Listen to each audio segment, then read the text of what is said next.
পছন্দ করলে তো প্রশংসা করবেই। হ্যাঁ, বাট আমি চাই যে একটু সমালোচনাটাও করুক। কাজ আমি জানতে চাই আমার খুঁত। কারণ বাপ-মা বলতে চায় না। আর বাপ-মা বললে কানে নেই না। হ্যাঁ, আর পার্টনার ও বললে বকা খাবে। সো ও অত বলে না আরকি, কম বলবে। আমি না আমার যদি বলেন ট্রেনিং, আমি আমাকে নিজে, নিজে ট্রেনিং দিচ্ছি। আচ্ছা। হ্যাঁ, এমন না যে আমাকে কেউ শেখাচ্ছে বা আমি কোথাও থেকে দেখছি। আমার স্ক্রিপ্ট পড়ার পরে এটা আগে থেকে হয় না। যখন আমি সেটে যাই, যখন লাইট অন হচ্ছে, 5 4 3 যখন কাউন্ট হচ্ছে, তখন কি জানি একটা আমাকে ছেড়ে দিচ্ছি, মানে ওয়েটলেস হয়ে যাচ্ছি। এটাই আমি তো রেসেই ছিলাম না, কারণ আমি তো জানি না মিডিয়াতে কাজ করে স্টার হয়ে আমি কি করব। হ্যাঁ, না হলে আমি এত অল্পতে বিয়ে করে ফেলেছিলাম আর কি, তখন মিডিয়া ছেড়ে দিলাম। হ্যাঁ, মিডিয়ার প্রতি কোনো টানই ছিল না আমার। টান যদি না থাকে, তাই কে আগে চলে গেল, কে সুপারস্টার হয়ে গেল, এটাতে তো আসলে প্রথম বললো যে তোমার বন্ধু নাই, সত্যিকার অর্থে ইন্ডাস্ট্রিতে আসলে বন্ধু থাকে না, এগুলো সবাই বলে। অভ্যাসটা নাই যে আজকে আপনার সাথে ফ্রেন্ডশিপ হলো, কালকে থেকে তুই আমার জানে জিগার দোস্ত, তোকে ছাড়া মরে যাব, তুই আমার ভাই, তুই আমার মায়ের পেটের বোন। এটা আমার নাই, একদম নাই। আমি কাউকে ভাই বোন পাতাই না। ফ্রেন্ডশিপ ওই অল্প থাকলেও সেটাই। আমার 2-4টা ফ্রেন্ড নিয়ে আমি হ্যাপি। আমার ওই যে ঘরে ঘরে বন্ধু পাতাতে ইচ্ছা করে না, আর ঘরে ঘরে ভাই বোন পাতাতে ইচ্ছা করে না।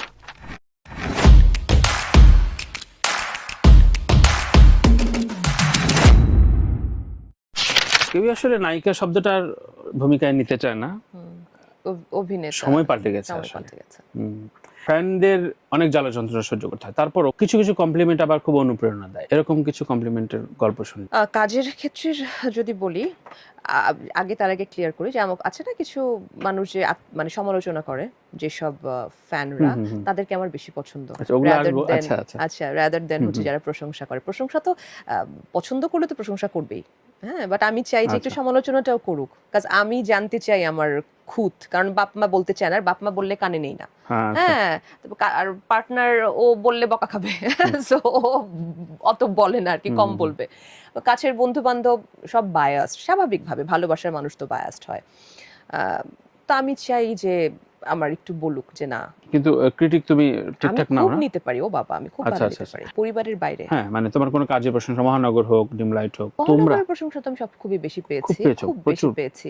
হ্যাঁ, এত পেয়েছি যে মানে অনেক পেয়েছি। I am blessed. তারপরে ডিমলাইটের তো পাচ্ছি এখন, অমীমাংসিতরটা পাচ্ছি এখন। এবং আমি একটা সিরিজ করি, হাবুর স্কলারশিপ, নাম শুনেছেন? হ্যাঁ, শুনেছি, দেখা হয়। আপনার এই যে অফিসে যখন ঢুকেছি, আপনার সাথে যারা আছেন, আপনার কলিগ, তারাও হচ্ছে আমার ওই মার্জান ক্যারেক্টারটার ফ্যান। হাসতে খেলতে কাজটা করে ফেলেছি, বাট এইটার যে এত ফ্যান ফলোয়ার হয়ে যাবে আমি এটা বুঝিনি। এবং যেখানে যাই, দেশে বিদেশে সব জায়গায়, তার মানে কিছু কিছু কাজ তো বোঝা যায় না যে এটা কোন জায়গায় যাবে। কখনো বুঝি না, এটা বুঝিনি। সো এই যে এই কাজটা এইরকম। তারপরে আমি একটা সিরিজ করেছিলাম সাগর জাহানের। হ্যাঁ, সেখানে ক্যারেক্টারের নাম ছিল রুমা ভাবি। এখনো মানুষ রুমা ভাবি নামে ডাকে। ফেসবুক মানে রুমা ভাবি, ওই মার্জান, ওই ক্যারেক্টারগুলো, অনেক কমেন্ট দেখেছি, অনেক কমেন্টস। তারপর আপা, মহানগরের আপা, এখন এই ডিম লাইটের তানিয়া শুরু হয়েছে, অমীমাংসিতর নিতু। হ্যাঁ, সো ভালো লাগে যখন একদম এক্সাক্ট ক্যারেক্টারটা। এটা হয়তো কারণ আমি কম কাজ করি, সেটাও একটা রিজন। স্পেশাল ডিম লাইট যেহেতু কাঁচা দেখা, এবং এটা যে মোশাররফ করিমের এই যে আড়ষ্টতাহীন যে এরকম একটা ন্যাচারাল একটা অ্যাক্টিং, এইটা কোনো রেফারেন্স হেল্প করেছে তোমার? না তুমি এমনই? অবশ্যই এমন না, এরকম অনেক অন্যরকম অনেক চরিত্র করেছো। মানে আমার চরিত্রের কথা বলছি, আপনার কাছে মনে হয়েছে খুবই মানে ন্যাচারাল, একদম রেকর্ডেড লাইভে বলছি আমি। হ্যাঁ, আমি এইটা করার চেষ্টা করছি। আচ্ছা, আমার এখন একমাত্র ধ্যান এবং অভিনয় থেকে বেরিয়ে আসা, অভিনয় থেকে বের হয়ে আসা, যেটা আমি সেটা পোর্ট্রে করা। মানে এক ফোঁটা অভিনয় করতে চাইছি না, যে নিজের সাথে নিজের রুমটা অন্যভাবে। এবং আমি না আমার যদি বলেন ট্রেনিং, আমি আমাকে নিজে নিজে ট্রেনিং দিচ্ছি। আচ্ছা। হ্যাঁ, এমন না যে আমাকে কেউ শেখাচ্ছে বা আমি কোথাও থেকে দেখছি। আমার স্ক্রিপ্ট পড়ার পরে এটা আগে থেকে হয় না। যখন আমি সেটে যাই, যখন লাইট অন হচ্ছে, 5 4 3 যখন কাউন্ট হচ্ছে, তখন কি জানি একটা আমাকে ছেড়ে দিচ্ছি, মানে ওয়েটলেস হয়ে যাচ্ছি। এটাই আমি একটা ট্রাই মানে এত হিসাব করে যখন কাজ করছো, তোমার নিশ্চয়ই একটা গোল আছে তোমার ক্যারিয়ারে এখন। হ্যাঁ, এটা একটা ভালো প্রশ্ন করেছেন আপনি তানভীর ভাই। আমি কাজটা করতে চাই আরো। আচ্ছা, অনেকদিন আমি অনেকদিন ক্রিজে থাকতে চাই, রাইট। মানে আমি আপাতত এটুকুই, মানে তোমার আমার ইচ্ছা হবে যে এরপরে অনেক বছর পরে ইচ্ছাটা হয়েছে, আমার অনেক বছর পরে ইচ্ছাটা জেগেছে। থাকে না, এটা যদি আমার 2004 সালে জাগতো, এতদিনে হয়তো ফেড হয়ে যেতে পারতো ইচ্ছাটা। এটা আমার জেগেছে এই 2021-22 দিকে। আচ্ছা, হ্যাঁ, সো যেহেতু লেট করে জেগেছে, আমি এটা কিছুদিন আমার ভেতরে রাখতে চাই, আমার ইচ্ছাটা। কতদিন পারবো আমি জানি না। নাকি যদি স্মরণ মনে এটা জানতে চাই যে ধরো তোমার জুনিয়র তোমার সাথে আসা, ওরা হয়তো না, অনেক না, আলোচনায় না, চলে না, আসছে, না, এটা না, একটা না, পীড়ন না, হয়েছে না, না। না, না, না, এগুলি না, এগুলি না, এগুলি না না। না, এটা কিন্তু শুনলে এটা হতে পারে। দর্শকরা না, না, ভাববে এটা যে হতে পারে, এটা হতে পারে। তুমি তুমি ওটাকে আড়াল করে এই না, অ্যানসারটা না, না, দিচ্ছ। এটা অনেকের হতে পারে। আচ্ছা, কিন্তু ওই যে বললাম আমি তো রেসেই ছিলাম না, কারণ আমি তো জানি না মিডিয়াতে কাজ করে স্টার হয়ে আমি কি করব। হ্যাঁ, না হলে আচ্ছা। আমি এত অল্পতে বিয়ে করে ফেলেছিলাম আর কি, তখন মিডিয়া ছেড়ে দিলাম। হ্যাঁ, মিডিয়ার প্রতি কোনো টানই ছিল না আমার। এটা টান যদি না থাকে, তাই কে আগে চলে গেল, কে সুপারস্টার হয়ে গেল, এটাতে তো আসলে হু কেয়ারস। আচ্ছা, ওইটাই হচ্ছে। বুঝছি, খুবই অকপট অ্যান্সার, কারণ আনইউজুয়াল অ্যান্সার গুলো পেতেও আমরা খুব অভ্যস্ত না, শুনতেও এত তো নাই। যেই আবার সে ফিল্মের দিক সবাই একটু অপেক্ষায় থাকে, তাহলে কোন ধরনের চরিত্রের জন্য অপেক্ষা করছো যে ঠিক আছে এইটা এরকম হলে ঠিকঠাক? অনেক ইন্ডাস্ট্রি মানুষজন দেখে, তো আমরা একটু পাঠাতে চাই কয়েক ডিরেক্টরের কাছে। দেখেন, ডিম লাইট দেখেছেন আপনি? হ্যাঁ, আপনার মনে হচ্ছে যে তানিয়া চরিত্রটা আমি মোটামুটি একদম একটা একদম। জায়গায় করতে পেরেছি। হ্যাঁ, আজকে তানিয়া যে চরিত্রটা ছিল সেখানে সানিয়া, হানিয়া, হুম, এই টাইপের চরিত্রগুলি আমি করতে চাই, যেখানে আমার কিছুটা আমি আপনাকে দেখাতে পারবো। কোনো আমি ফিক্সড করিনি যে আমি ইউনো এটাই করতে চাই বা এরকম কিছু, এরকম ফিক্সড মাথার মধ্যে নাই। তবে আচ্ছা আচ্ছা, আমার কিন্তু একটা ইচ্ছা ছিল, আছে, যখন আমি ব্ল্যাক সিনেমাটা দেখেছিলাম, মনে আছে? ও রানী হ্যাঁ হ্যাঁ মুখার্জি ব্ল্যাক। হ্যাঁ হ্যাঁ। এটা আমি কোনোদিন আমি চিন্তা করতে পারি না আমি এটা করতে পারবো, বাট আমার খুব ইচ্ছা এই চরিত্রটা করা। এই ধরনের চরিত্র তো একটু মানে অবশ্যই অফ ট্র্যাকের অফ চরিত্র, ট্র্যাকের, যদি বলি, যদিও অফ ট্র্যাক বলে একটু পাশ কাটিয়ে দেওয়া হয় আমাদের। আমরা কি দর্শক হিসাবে খুব স্থূল কিনা? আমরা চেষ্টা করছি ঠিকঠাক হওয়ার, এখনো স্থূলতা যায়নি। যায়নি। না, এখনো যায়নি, কারণ এখনো আমরা নায়িকা বলতে 23, 24, 25ই বুঝি।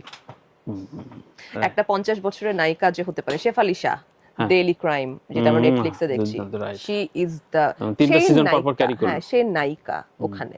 আর আমাদের নায়িকা মানে তো এখনো হচ্ছে, হয়েছে তা না, হয়নি তা না। যেমন বাঁধন করলো কিছু কাজ, আমাদের আজমেরি হক বাঁধন, ও ওর বয়সেই ওই রোলটা প্লে করেছে। হ্যাঁ, করেছে, বাট হাতে গোনা দুই একটা আসলে বলা তো যাবে না। রাইট, এই দলে আরো যোগ আর আরো যোগ হওয়া উচিত। উচিত। হ্যাঁ, তো ওই ইন্ডাস্ট্রিটা তুমি পেতে চাও এবং ওই ইন্ডাস্ট্রির দিকে এগোচ্ছে বাংলাদেশ? যদি ওই যে পাশের মানুষটাকে নিয়েই কাজ করতে হবে, ব্যাপারটা যদি একটু ভাঙে। আচ্ছা আচ্ছা, প্রথম বললে যে তোমার বন্ধু নাই, সত্যিকার অর্থে ইন্ডাস্ট্রিতে আসলে বন্ধু থাকে না, এগুলো আর সবাই আমার বলে। অভ্যাসটা নাই যে আজকে আপনার সাথে ফ্রেন্ডশিপ হলো, কালকে থেকে তুই আমার জানে জিগার দোস্ত, তোকে ছাড়া মরে যাব, তুই আমার ভাই, তুই আমার মায়ের পেটের বোন। এটা আমার নাই, একদম নাই। আমি কাউকে ভাই বোন পাতাই না। হ্যাঁ, হ্যাঁ, ফ্রেন্ডশিপ ওই অল্প থাকলেও সেটাই। আমার 2-4টা ফ্রেন্ড নিয়ে আমি হ্যাপি। আমার ওই যে ঘরে ঘরে বন্ধু পাতাতে ইচ্ছা করে না, আর ঘরে ঘরে ভাই বোন পাতাতে ইচ্ছা করে না। পোশাকি বন্ধুত্ব যেটা, কাজের বন্ধুত্ব, সম্পর্কের আমার এরকম জায়গাটা বন্ধু নাই। নাই, এবং এটা তোমার ক্যারিয়ারের কোনো সমস্যা করে না? আমার দিক থেকে তো মনে হয় করেনি।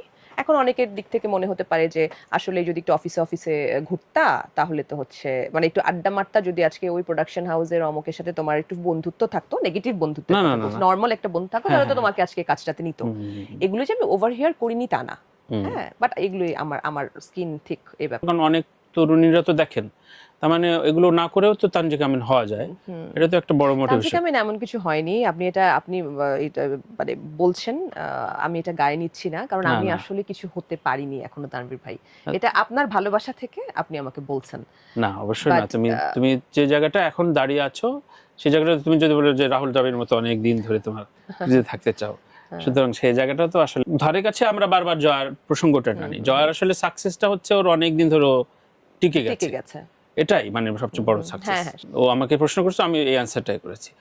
তো এই ইন্ডাস্ট্রিতে ডিরেক্টরের সংকট, মানে ডিরেক্টর সবসময় বলে যে আমাদের কমার্শিয়াল ছবির নায়িকা সংকট, মানে যে আমরা আসলে ওই অর্থে বিজনেস ভায়াবল নায়িকা পাই না। আবার তোমাদের কাছে যখন জিজ্ঞাসা করি যে আমরা তো অনেক ভালো চরিত্রে কাজ চাই, কই আমাদের তো ডিরেক্টর আসলে জানেন, এটা দোষটা উত্তর পাই না। ডিরেক্টর জানে না আসলে যে তারা মুখে বলছে যে আমরা অভিনেত্রী ওরকম পাচ্ছি না, আছে, কিন্তু তারা আসলে নিচ্ছে না, হচ্ছে না। না, যেটা আমার মনে হয় এটা। অথবা তারা না, আমাদের দেশে ডিরেক্টরদের একটু কনফিডেন্সের অভাব আছে হয়তো, তারা সাহসটা করতে পারে না, এটাও একটা রিজন যে বিজনেসটা হবে কিনা, ওকে নিব কিনা, আমরা এইরকম। কারণ আমাদের দেশে এই ভীতিটা ডিরেক্টরদের মধ্যে আছে। 100% আছে, এটা আমি এগ্রি, একদম 100% বলছি এটা আছে। আচ্ছা, আচ্ছা। এই সাহসটা করতেই পারে না যে আচ্ছা নতুন আসলো বাচ্চি কাছে আছে একে নিয়ে, আচ্ছা তানজিকা আমিনকে নিয়ে আজকে মেইন লিডে ওকে করিয়ে দিই, কথার কথা আমি জাস্ট মেনশন বললাম আর কি, হ্যাঁ এই সাহসটা ওদের হবে না।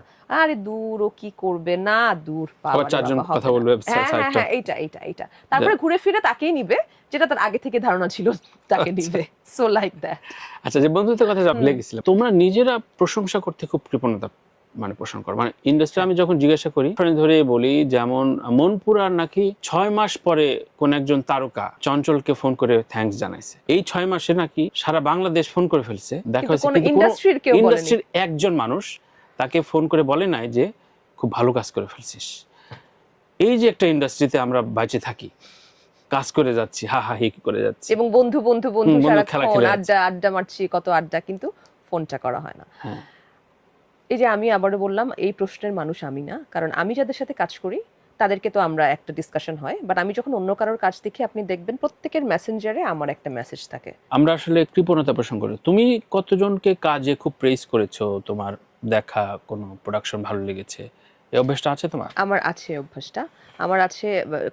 যাদের সাথে কাজ করি তাদের সাথে তো কথা হয়, যাদের সাথে কাজ আমি করছি না অন্য প্রোডাকশন, সেখানেও আমি হচ্ছে আপনি দেখবেন তাদের মেসেঞ্জারে গিয়ে আমার একটা টেক্সট আছে যে ইউ ডিড ওয়েল, এমনি তো অফিশিয়ালি খুব ভালো লাগলো, অফিশিয়ালি কয়েকটা নাম শুনে না যে এই কাজগুলো ভালো লেগেছে। সেদিনই ওই যে আমাদের আত্মী আছে না, খুতের আত্মী, তার গান করলো কোক স্টুডিও বাংলার হাসিব মাহমুদ আর ইমন চৌধুরীর যে গানটা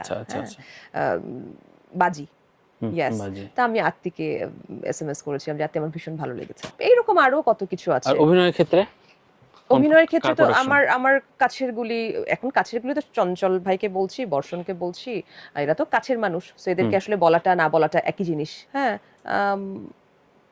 বলা হয়, আমি বলি এবং আমার এটার কোনো প্রিজুডিস নাই যে আমাকে বলেনি, আমাকে তো কোনোদিনও কখনো প্রেইজ করেনি, আমি কেন করবো না, আমার এটা নাই, আমার কাছে ভালো লাগলে আমি এসএমএস করে দিই।